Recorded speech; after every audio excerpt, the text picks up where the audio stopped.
Hello बच्चों, आज मैं आप लोगों को क्लास 9th की जो आपके पास डीओई की तरफ से सपोर्ट मटेरियल की बुक मिलती है ना, तो यहाँ पर लेटेस्ट एडिशन की वो बुक मैंने लगा रखी है 2024 टू 25 की। इंग्लिश और हिंदी दोनों ही मीडियम में मैथ्स की बुक मैंने लगा रखी है, जिसमें हमने अपना chapter number 6 lines and angle और हिंदी मीडियम में बोलूँ तो रेखाएँ और कोण शुरू कर रखा है। तो इस चैप्टर में आज हम क्या करने वाले हैं, अपना क्वेश्चन नंबर 41 से स्टार्ट करेंगे। 40 तक के क्वेश्चंस चैनल पे अपलोड है, आप वहाँ से कर लीजिएगा। ठीक है, देखिए क्वेश्चन नंबर 41 है आपके पास। कह रहा है A B and C D are intersecting lines, O D is the bisector of B O Y. A B और सी डी इंटरसेक्टिंग लाइन है, ओ डी जो है ये बाइसेक्टर है इस वाले एंगल का। बाइसेक्टर मतलब इक्वल पार्ट्स में बांट रहा है। आपको इस एक्स की वैल्यू फाइंड करनी है। क्लियर। सेम हिंदी मीडियम में भी आपसे यही कह रहा है यहाँ पर। ए बी तथा सी डी दो प्रतिच्छेदी रेखाएं हैं। कोण बी ओ वाई का समद्विभाजक ओ डी है, मतलब इसको दो बराबर भागों में बांट रहा है ये वाले कोण को, ओ डी जो है। तो हमें एक्स का मान ज्ञात करना है। क्वेश्चन क्लियर हो गया।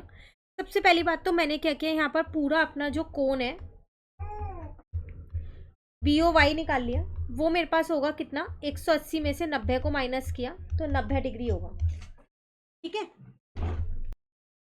तो जब मेरा बी ओ वाई मैंने 90 डिग्री निकाल लिया, क्योंकि ये एक ही रेखा पे कोण बन रहे थे तो पूरा योग तो 180 होगा।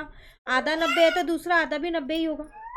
ठीक है, अब मैंने यहाँ से क्या किया, अपने ये वाले दोनों कोण निकाले हैं। तो एक है मेरे पास यहाँ पर वाई ओ डी, वो किसके बराबर होगा, डी ओ बी के, और दोनों मेरे आधे आधे होंगे। इसका मतलब ये दोनों मेरे कितने होंगे, 45 45, 45 45 डिग्री के होंगे। क्योंकि वो समद्विभाजक बाइसेक्टर था ना, तो इसलिए बराबर भागों में उसने बांट दिया।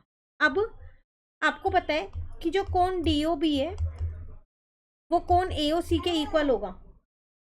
इक्वल क्यों होगा यहाँ पर, क्योंकि ये आपके पास वर्टिकली अपोजिट एंगल है। आमने सामने वाले कोण जो होते हैं बराबर होते हैं। तो इसका मतलब पी एक्स जो है वो 45 डिग्री के बराबर होगा। तो यहाँ से एक्स मेरे पास आ जाएगा कितना, 15 डिग्री। अब मुझे क्वेश्चन में एक्स का ही मान निकालना था। क्लियर। चलिए क्वेश्चन 42 है। दी गई आकृति में क्यूपी जो है वो एम एल या एल एम के पैरेलल है, मतलब समांतर है। इस एक्स का मान आपको निकालना है। सेम इंग्लिश मीडियम में भी यही क्वेश्चन है यहाँ पर। In the given figure QP is parallel to M L, find the value of x.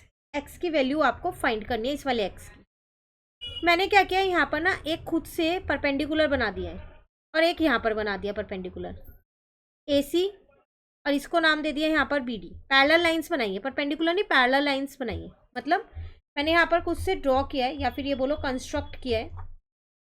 LM जो है वो BD के पैरेलल कंस्ट्रक्ट किया है, समांतर कंस्ट्रक्ट किया है, और जो AC है वो PQ के। ठीक है, क्लियर है। तो जब ये दोनों मैंने समांतर लाइन पैरेलल लाइंस बनाई है, तो देखो जो ये वाला एंगल है यहाँ पर, एंगल CAP, ये कितना होगा, ये तो 15 डिग्री होगा। इतना एंगल 15 होगा। क्यों, क्योंकि ये मेरे पास ऑल्टरनेट एंगल्स हैं, कांतर कोण बने ना ऑल्टरनेट एंगल्स। जब ये 15 डिग्री है तो ये बाकी का बचा हुआ होगा, 35 में से माइनस कर सकती हूँ। तो मैंने यहाँ से अपना एंगल BAC भी निकाल लिया। 35 में से 15 को माइनस कर दिया तो ये आ गया मेरा 20 डिग्री, 20 डिग्री। ठीक है, अब जो मेरा DBA एंगल है, ये वाला एंगल, ये वाला डॉट जिस पे लगाया है, ये कितना होगा, ये एंगल BAC के बराबर होगा, 20 डिग्री होगा। अगेन ऑल्टरनेट एंगल्स है मेरे पास यहाँ पर। ठीक है ना। और एंगल, ये वाला एंगल जिस पे दूसरा अब डॉट लगाया है, MBD, ये किसके बराबर होगा, मेरा एंगल LMB के। ऑल्टरनेट एंगल्स है, तो यहाँ पर एंगल MBD कितना आ जाएगा, 10 डिग्री।